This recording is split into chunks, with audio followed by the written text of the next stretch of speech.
The weather's back. Right.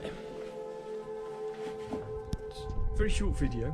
One of the things I always panic about is obviously losing the facility to make videos for the channel, because I've only got one action camera and a 1080p Sony Handycam.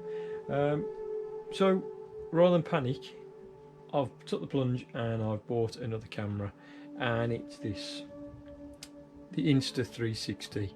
Obviously I've got my GoPro 7 black, but tomorrow it's going to be quite interesting. I've been having a mess around with it today. It's pretty good. So tomorrow I'm going to mount the 360 using my quad lock on the front of the bike, and I'm going to take some footage of the GoPro 7. Obviously it's going to be on my chest mount, and the Insta 360R on the front of the bike, and I'm going to swap to the 4K camera. I'm going to swap to the 360 camera.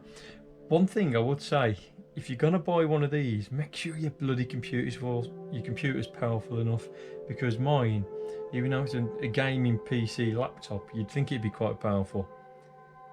It's really sluggish and slow when it comes to do it. I've had to change the resolution from the 5.7K down to the 3K, which is fine because I only shoot in 2.7 anyway on the GoPro, so it should be alright. But we'll see you in the morning and we'll see how this goes.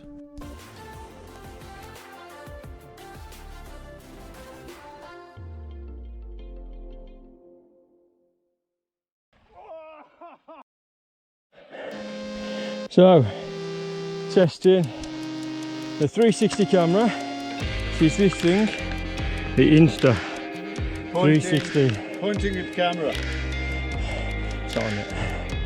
No, for the purposes of home. For the people in the homes. Yeah, flashing. Off you go. Action. Action. 1v2. Action. Suss off. There you go. Yeah. Yeah, I'm off. Yeah, I'm good. Let's go. Let's go. Yeah, good. Yeah, ready. Waiting. Yeah. Put my glasses on, getting my clips. Don't hit any trees. Just don't want to hit any trees today. So this is literally the first time I've actually used this camera. So forgive me for clicking on the wrong setting. I've clicked on like a slightly different setting. I should have had it on natural, but you get the gist.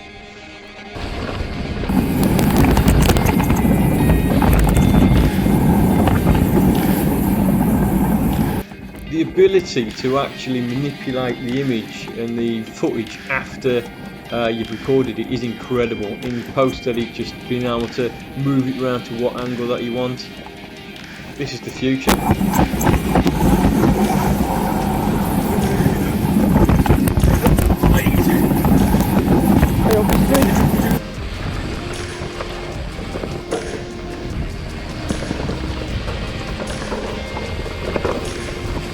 Ben, are you purposely going slow so I can get your ass in the camera? This is a little chill out shot that I took at the top of Fence Hills, and it basically shows you don't need to use it for action.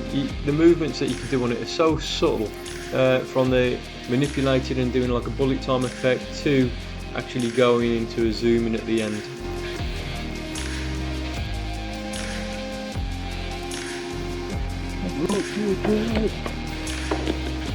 Rooty bird.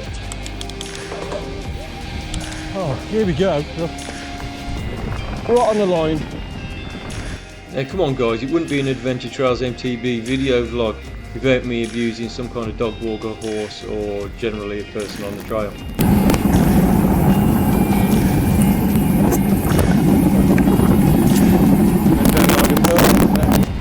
Kill walkers. Now this is the second video I edited through the Insta 360 program itself. Again, I'm getting used to it a little bit, so I'm looking forward to the future to see what kind of content I can actually create. Very nice, got hit by a tree. Chicken.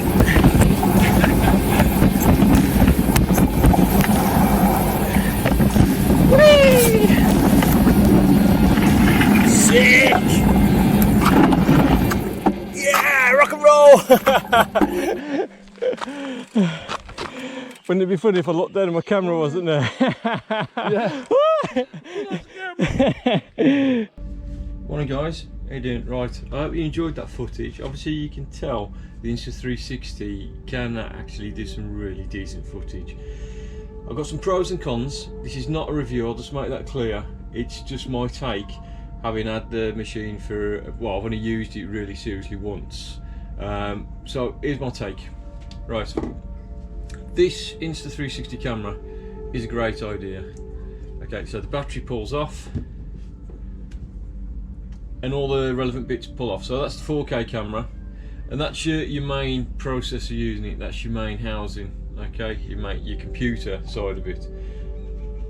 So you got your 360 cam, which snaps on, and then you put the battery back on, and it's as simple as that.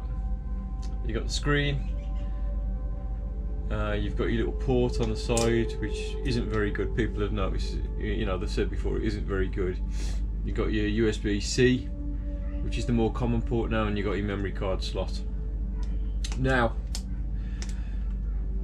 it's great, but I think I mentioned at the beginning of the video that you need a quite a powerful PC to edit in the 5K, otherwise it's just unusable. The software is unusable. You can use it on your phone, but again, I've not found the app very user friendly to set up and store your videos on your phone to transfer through to your computer to then render into a video like we do on YouTube. So you do really need the computer software to do it, and in order to use my computer software I've had to downgrade the camera to 3K in order to edit it in any kind of fashion.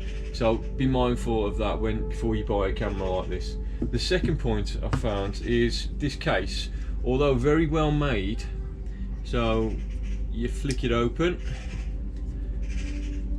so it's a lot better made than the GoPro case, but once your camera is actually in the housing, I'll just put that in the housing.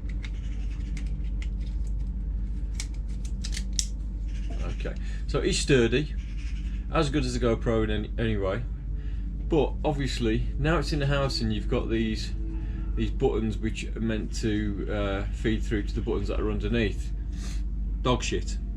Okay, the amount of times I had to stop my bike when I'm going and actually really press it down for it to work and make sure it's working on the screen, but then when you take it out of the case it's as reactive as anything. So this case is rubbish, and Insta360 really need to do something about the pressure on this and getting these buttons a little bit easier to work with the actual Insta360.